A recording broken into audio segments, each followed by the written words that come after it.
Hey guys, welcome back to the garage. In this video, it's a real short video. It's an unboxing of a Huanyang 5 horsepower variable frequency drive. On my EMCO Turn 120 CNC lathe, I bought one of these Huanyang 5 horsepower VFDs because they purported to take single phase input and were able to control a true 5 horsepower motor. And I did buy one, and unbeknownst to me, I wanted to add a braking resistor to it, and when I did, it had no effect on it. When I contacted the seller on eBay, the seller said, oh, well, those drives are not equipped to use a braking resistor, meaning the internal circuitry was not there.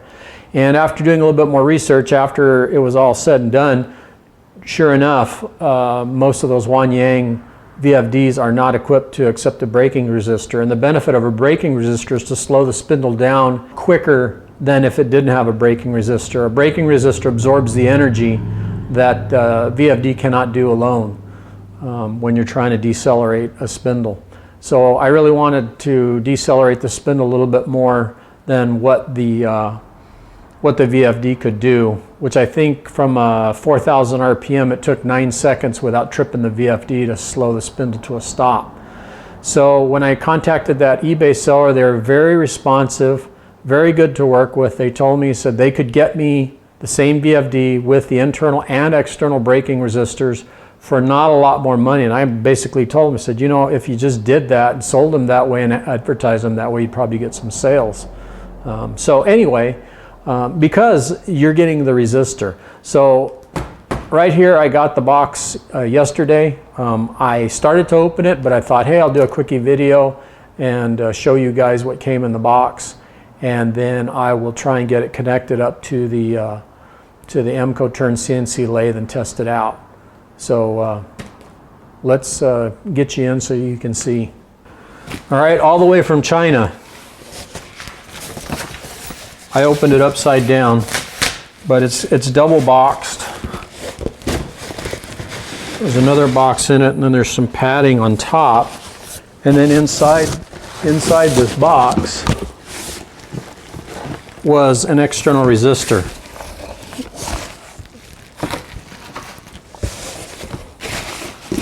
I don't see anything else in the box. Well, let's get a look at the braking resistor.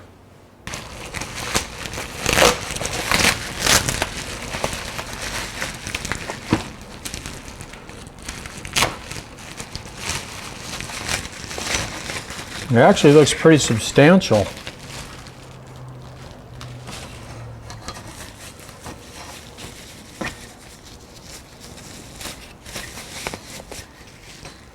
It's a very large wire wound resistor, and down here it says 300 watts and looks like 200 ohms.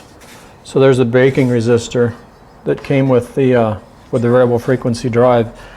The cost of this VFD, without the braking resistor circuitry and without the braking resistor, was probably only $65 less than one with the circuitry. So yeah, 65 bucks, I'd just rather spend it, and I got the braking resistor.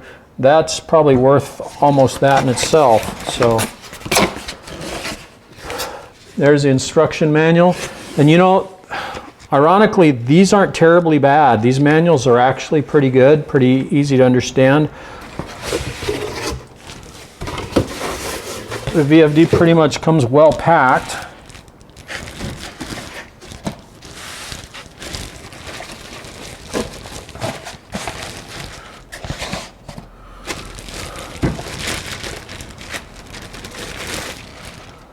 And here it is. Now it says 220 volts, 4 kW, and then I'm looking at the nameplate here. Of course, I can't read Chinese, but it seems to indicate, I don't know if this is input and this is output, but it says 3-phase AC 220 plus or minus 20%, 50 hertz plus or minus 5 hertz, and then this is where I would imagine is the output. It says 3-phase 0 to 220 AC, 4 kW, 18 amps. 0.50 to 400 kilohertz output. So I'm going to duck around real quick and see what the label says on the one that didn't come with a resistor. It says the same thing. It's pretty much identical. HYO4D023B. HYO4D023B. The part numbers are identical. Well, this one's supposed to support a braking resistor, so we're going to find out. I got to copy down all my parameters out of the old VFD, and then I'll swap them over and get this one installed, and we'll see how it does. Okay, I was trying to figure out whether or not there was anything that I could see visually different between the two VFDs. The one on the right is the one with no braking resistor circuitry, and the one on the left is the one with. So when I look inside both compartments, you know, I don't see anything that denotes that one has the circuitry versus the other, and I'm certainly not going to take it apart. But I did notice that the one that came equipped for a braking resistor has a potentiometer on it. On the operator control panel, it has a potentiometer, where the one that didn't come with a braking resistor does not have it. So that's interesting to note. Most of the ones I see do not have it, but this one does. They put the potentiometer on it, and this is the one that comes with the circuitry enabled or installed for use with a braking resistor here.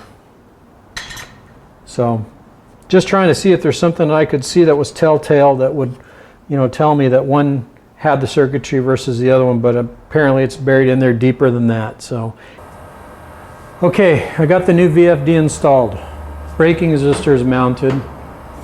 My previous, with no load, nothing in the chuck, deceleration, my best time was 9 seconds from 4,000 RPM to 0 without faulting. With the braking resistor, it got mildly better. I was able to bring it to 6 seconds